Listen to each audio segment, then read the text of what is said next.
Hi guys! Welcome back sa aking channel. Magluluto tayo ngayon ng Shanghai na sardinas.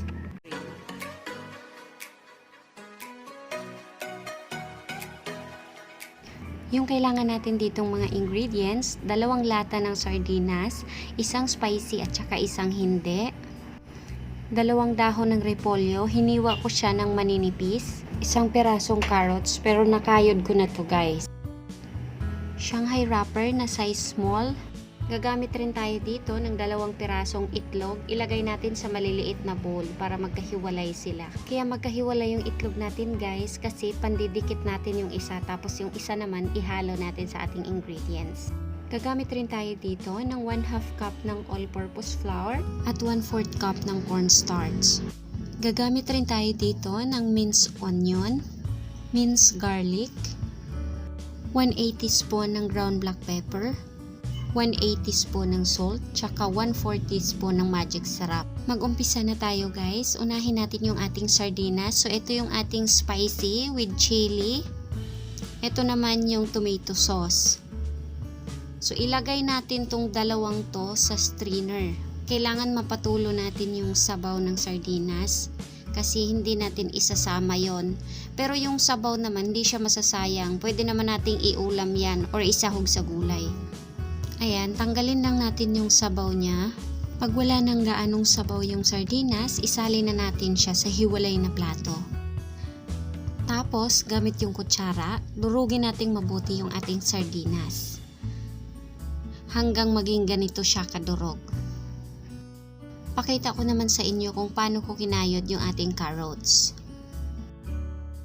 Ayan, tapos na tayo sa carrots. Yung cabbage naman. So, pakita ko sa inyo kung paano ko siya in-slice ng maninipis. Tapos na rin tayo sa ating cabbage. Ngayon, paghaluin na natin yung cabbage at saka yung carrots. Haluin lang natin to ng bahagya at ilagay na rin natin dito yung ating dinurog na sardinas. Isunod na rin natin paglagay yung ating minced garlic, minced onion, tsaka yung ground black pepper. Pati na rin yung ating magic sarap at tsaka yung ating asin. Ilagay ko na rin yung ating cornstarch, all-purpose flour, tsaka yung ating 1 pirasong itlog.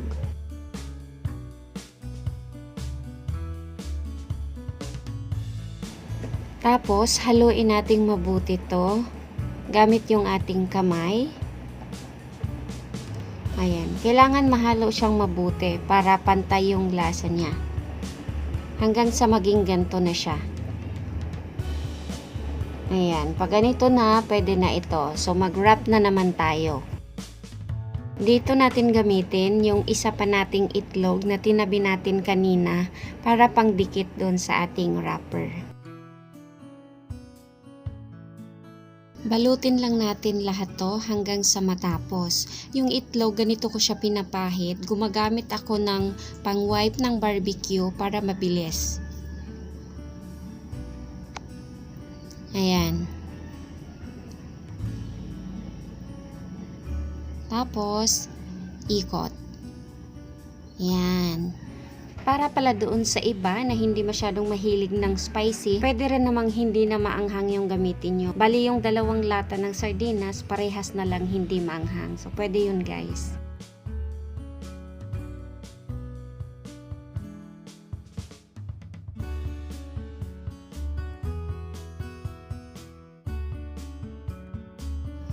Okay, nasa last na tayo guys. Bali, sa 2 sardinas na ginamit natin, nakagawa tayo ng 12 peraso na sardine Shanghai. Hindi na masama kasi 12 peraso yung nagawa natin, malalaki pa siya. Ayan o. Ngayon, i-deep fry naman natin to. Magpainit lang tayo ng cooking pot and then pag mainit na, lagyan natin siya ng vegetable oil. Antayin lang natin kumulo din yung mantika bago tayo maglagay ng ating sardine Shanghai. Sa ating first batch, naglagay ako ng 5 piraso. Lutuin natin to ng 10 minutes sa medium heat. Medium heat kasi hindi pa ganun ka-init talaga yung mantika kasi first batch pa. Pero pagka second batch natin, ilagay natin sa low heat and then 10 minutes pa rin natin siyang lutuin. At kapag medyo golden brown na yung sa ilalim, baligtarin lang natin to. Lutuin naman natin yung kabilang side. Hindi na rin natin kailangan takpan to guys kasi maluluto naman to dahil deep fry siya. Para mas crunchy yung ating sardine Shanghai. Mas magiging crunchy kasi ang result kapag hindi natin siya tinakpan.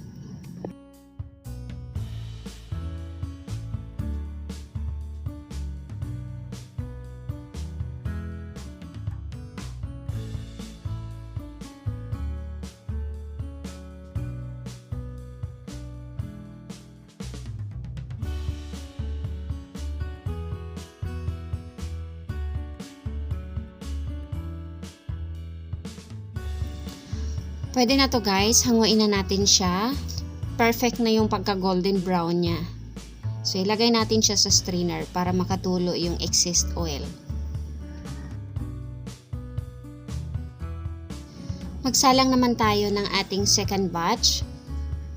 Pero ilipat na natin sa low heat kasi mainit na yung mantika na yan. 10 minutes pa rin natin itong lulutuin.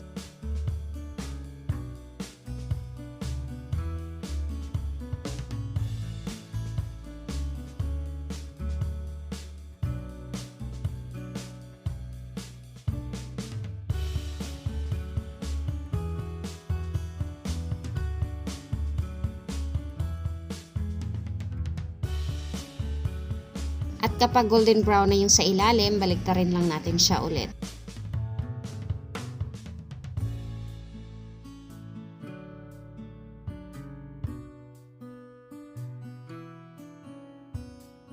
Perfect na yung pagka golden brown ng ating second batch. So hanguin na natin to guys. Lagay pa rin natin sa ating strainer para makatulo yung excess oil.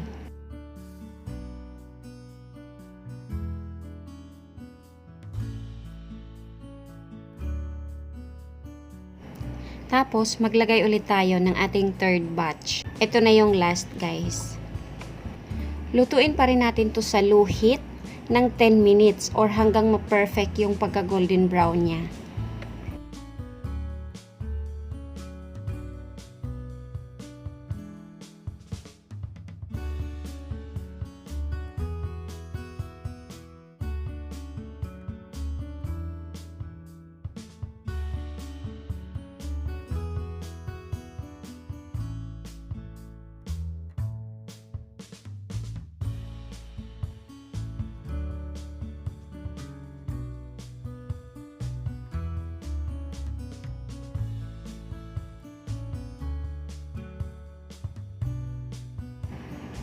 Okay na to guys, hanguin na natin yung ating third batch. Patuluin lang natin yung excess oil and then ilipat na natin siya sa serving plate.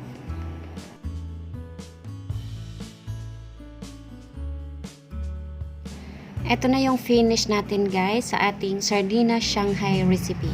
So tikman naman natin to guys, kakain ako ng 1 piraso. Parinig ko sa inyo kung gaano siya kalutong.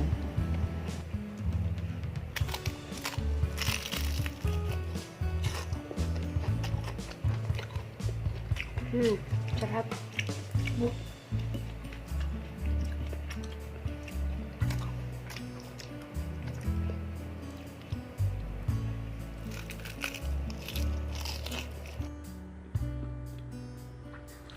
Masarap siya guys, medyo spicy yung lasa niya kasi yung sardinas na ginamit natin, spicy yung isang can hindi.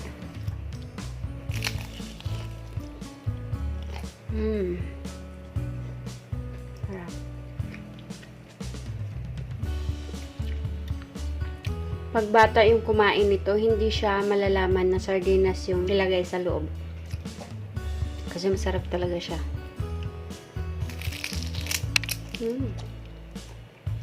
Ang sarap talaga niya. Mayroon siyang carrots tsaka cabbage.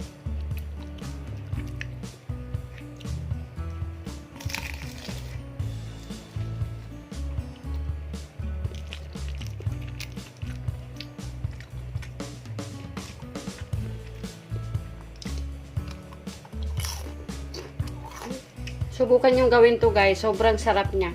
Hindi talaga mahalata na sardinas pala yung nilagay sa loob.